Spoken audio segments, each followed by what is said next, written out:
मंडळी, कशा आहात तुम्ही सर्वजण? सर्वजण खूप मस्त आणि मजेत असाल. तर सर्वांना सर्वप्रथम तर गुड मॉर्निंग, शुभ सकाळ. आणि आज आहे सोमवार, तर सर्वांना शुभ सोमवार. तर आज सोमवार आहे, तर मला आहे उपवास. आणि उपवास म्हणल्यावर खिचडी तर ही राहतीच.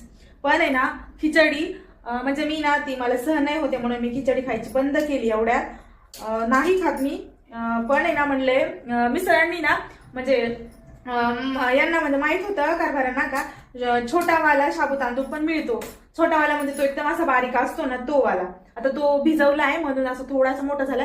एकदम छोटा छोटा शाबू तांदूळ मिळतो, तर ते घेऊन आले होते ते.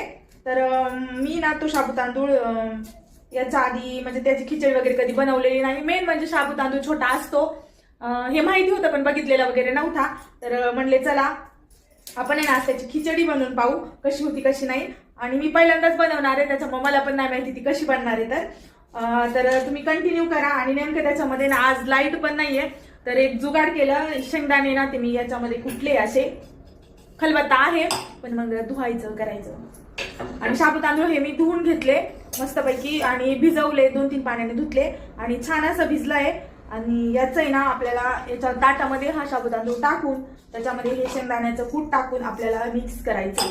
जे की आपण आहे ना दुसरी शाबू खिचडी बनवतो ना मोठ्या शाबू तांदूळची, तेव्हा काय करतो आपण आधी शाबू तांदूळ परतून मग कढईमध्ये टाकतो ना, तर तसं नाही करायचं. आपल्याला हा याच्यामध्येच मिक्स करून घ्यायचा आहे. आणि याच्यावर थोडंसं आपल्याला लिंबू पिळायचं आहे. आणि मी ही खिचडी ना तूप टाकणार आहे खिचडीमध्ये, तर आपल्याला याच्यामध्ये टाकायचं थोडंसं तूप.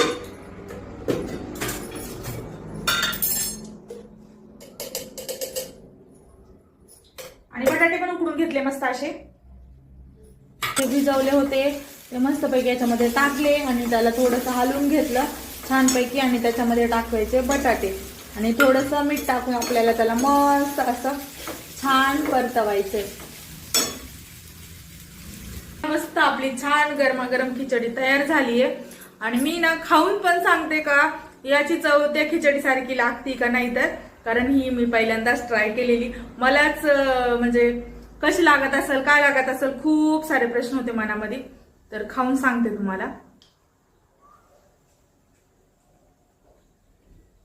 मस्त तो राहतो ना शाबू तांदूळ, त्याच्यासारखी तर नाही लागत शाबू खिचडी सारखी.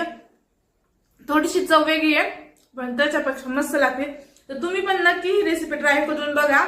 त्या खिचडीपेक्षा ही खिचडी खूप जास्त छान आहे, मला तरी असं वाटतंय. तर व्हिडिओ आवडला असेल तर नक्की लाईक शेअर सबस्क्राईब करा. व्हिडिओला भरभरून प्रेम द्या. भेटूया आणखीन असं एका नवीन व्हिडिओ सोबत.